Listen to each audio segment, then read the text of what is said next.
বলিউডে প্রেম এবং বিচ্ছেদ নিয়ে চর্চা যেন সব সময় চলতেই থাকে। তবে সব প্রেম এবং বিচ্ছেদের চর্চার মধ্যে বেশ আলোচিত হয়েছিল রণবীর আর দীপিকার বিষয়টি। তবে এই জুটির প্রেম নিয়ে এক চাঞ্চল্যকর মন্তব্য করেছেন রণবীর কাপুরের মা। কি বললেন তিনি, জানবো বিস্তারিত। বলিউডের প্রেম কাহিনীগুলোর মধ্যে রণবীর কাপুর ও দীপিকা পাদুকোনের সম্পর্ক এখনও অন্যতম আলোচিত।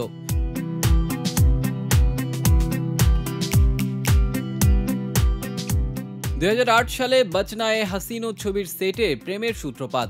দীপিকা তখন সদ্য বলিউডে পা রাখা এক উঠতি নায়িকা, আর রণবীর ছিলেন কাপুর পরিবারের গর্বিত উত্তরসূরি। তাদের রসায়ন এতটাই গভীর ছিল যে দীপিকা নিজের ঘাড়ে রণবীরের নাম অদ্যাক্ষর RK ট্যাটু করিয়ে ফেলেন।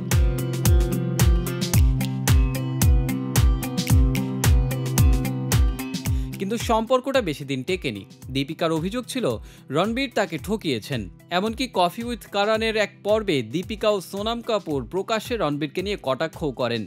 দীপিকার মন্তব্য বলিউডে চমক সৃষ্টি করেছিল। এই পরিস্থিতিতে বহুদিন চুপ করে থাকলেও একসময় মুখ খুলেছিলেন রণবীর নিজেই।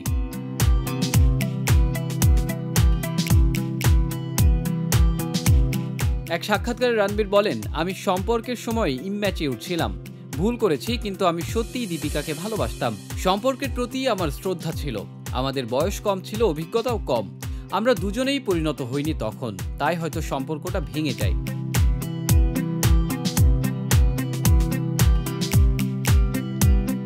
রণবীর তার ভুল স্বীকার করলেও কখনো দীপিকার প্রতি কটূক্তি করেননি, বরং সবসময় তাকে শ্রদ্ধা জানিয়েছেন। তবে এই বিষয়ে সবচেয়ে চর্চিত মন্তব্য এসেছিল রণবীরের মা নিতু কাপুরের কাছ থেকে।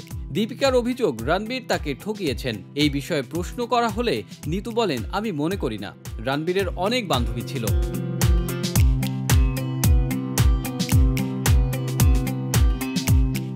শুধু দীপিকাই ছিল, কিন্তু তাদের সম্পর্ক একটা কিছুর অভাব ছিল। যদি সম্পর্কটা নিখুঁত হতো তাহলে নিশ্চয়ই ভাঙতো না। সম্পর্ক তো সবারই হয়, কেউ টেকে কেউ টেকে না। তিনি আরো বলেন, আমি দীপিকাকে কখনো খারাপ বলিনি, এমনকি ওকে নিয়ে কোনো নেতিবাচক চিন্তাও করিনি। রণবীর যা করেছে তা নিজের সিদ্ধান্তেই করেছে। আমি শুধু একজন মা হিসেবে নিজের মতামত দিয়েছি।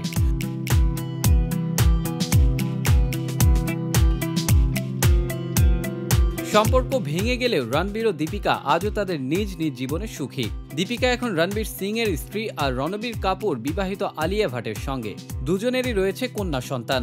তাদের প্রেম, ট্যাটু, অভিমান আর পরিণতির গল্প আজও বলিউডের অন্যতম আবেগ ঘন আলোচিত অধ্যায় হয়ে রয়ে গেছে।